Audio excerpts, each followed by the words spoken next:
and welcome back to the channel. Post a 3-0 victory for United as we enter into the international break, let's get into 5 things that we learned watching United take on Leicester last night.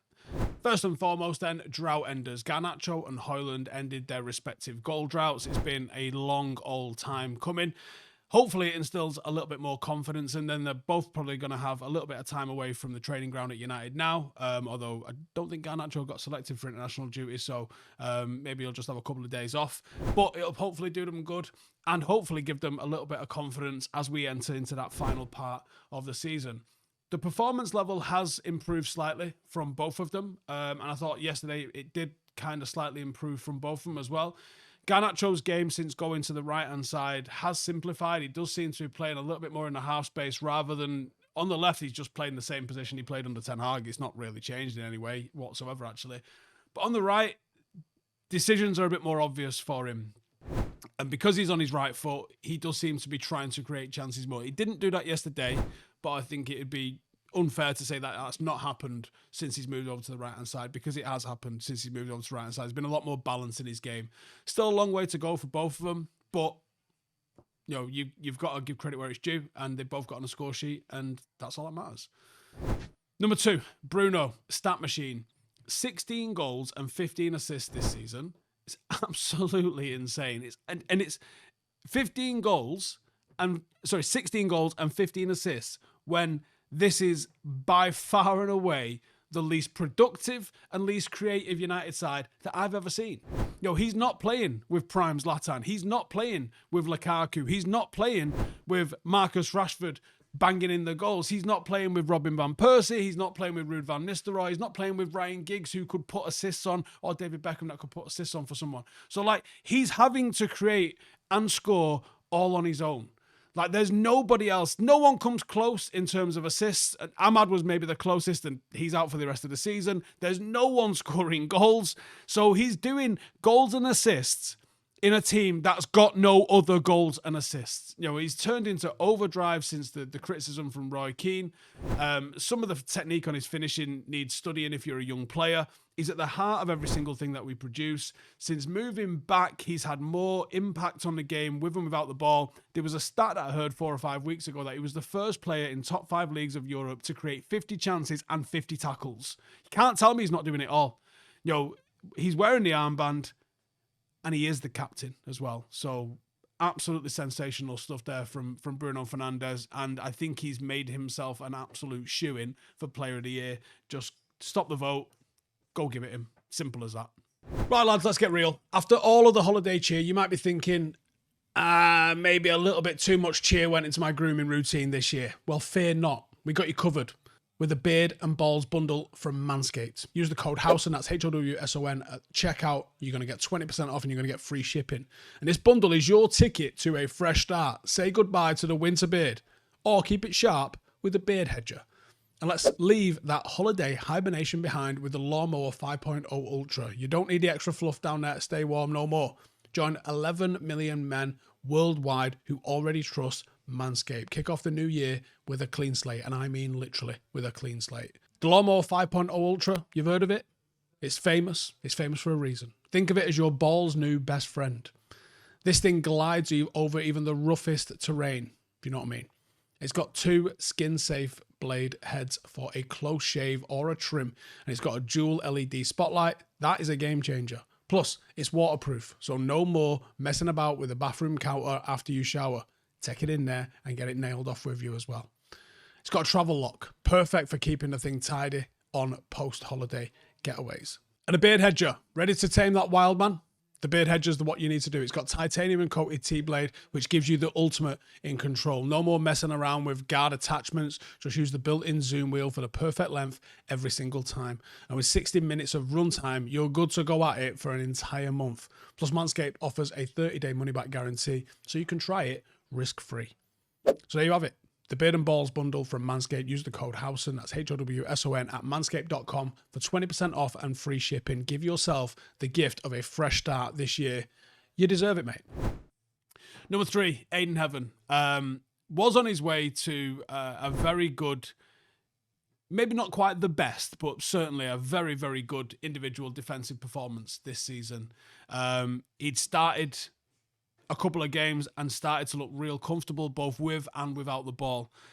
And then he gets injured. And the injury seems like it's a bad one. I imagine right now this morning he's going to be having a scan. He left Old Trafford yesterday wearing a boot without crutches, and there was talk that he wasn't going to go to the hospital straight away. So that is a positive sign. It still could be 4 to 6 weeks out though. 18, he's shown that he's got the technical ability to compete. He's got the physical ability to compete. Most importantly though, I think he's got the temperament to compete. Alongside being the novelty of being like a left-sided defender that can provide balance into the team. It's a massive blow. Injuries are the biggest threat to people's careers. Now, I don't think I'm being dramatic in saying like, I just hope he comes back and recovers from that. Because I think that's a massive thing.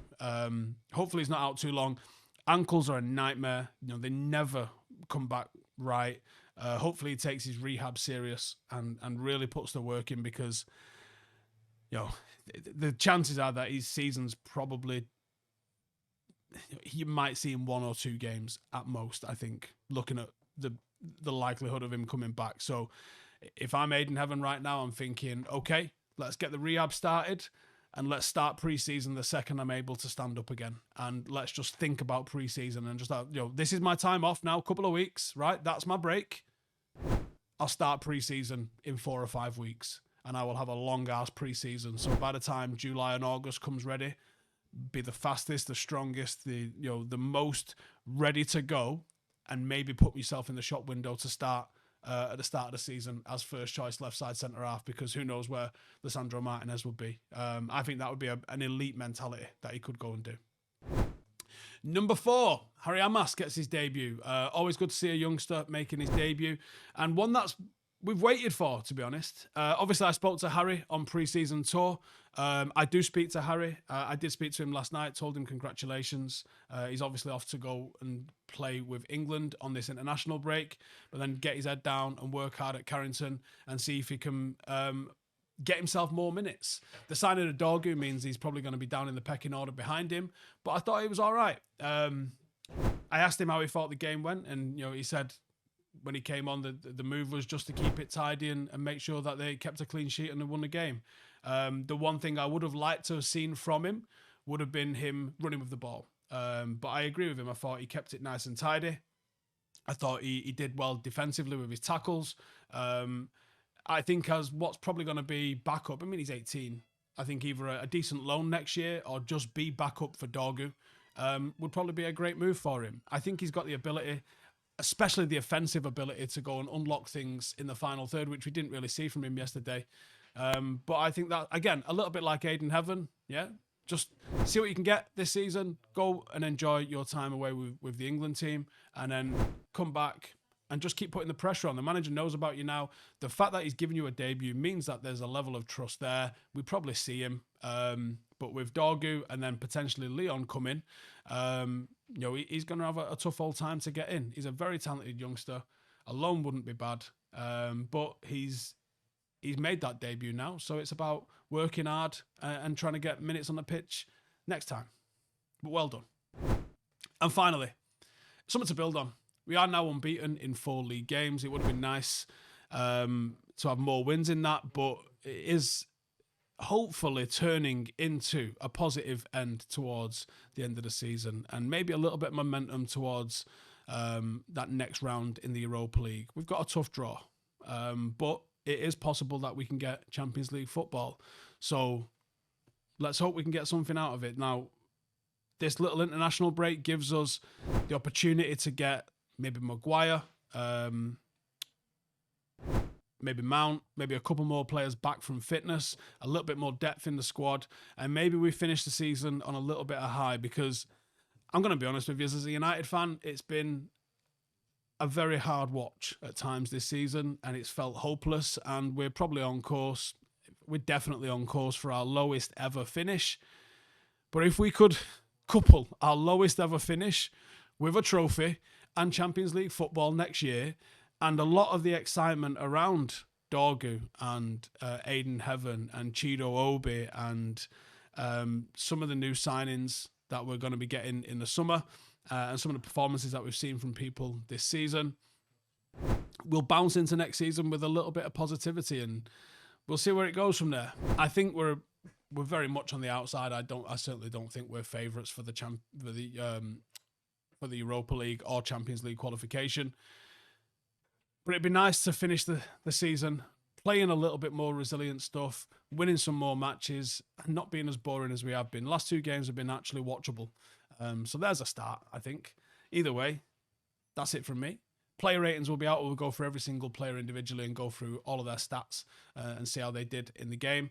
And there's a few other little bits that are going to be coming out over the next few days. I've got part 3 of the How to Fix United video coming tomorrow or Wednesday. We'll have to see. I'm going to do 5 things Ayden Heaven. Any other players that you'd like me to do 5 things on, let me know in the comments. I've also got a book video, since I get asked all the time about what books I like to read. So this is a football specific one. But either way, thanks for tuning in. As always, make sure to subscribe. If you want to support the channel, check out the link for Patreon or YouTube memberships down below, and I'll see you in the next one. Laters. Hey, thank you for watching the video. If you are new around these parts, then don't forget to subscribe. My channel is proudly supported by my community on Patreon. If you'd like to get a little bit of extra content, a Discord group, meetups, 5-a-side games, weekly podcasts, behind the scenes, and even an occasional bit of transfer news as and when I get it, then for the price of a pint, you can show your appreciation for the content that we make and get some goodies for doing so as well. Check the link in the description or click the button right here. You'll also find all of my socials here too if you want to follow me on any of those platforms. Nice one.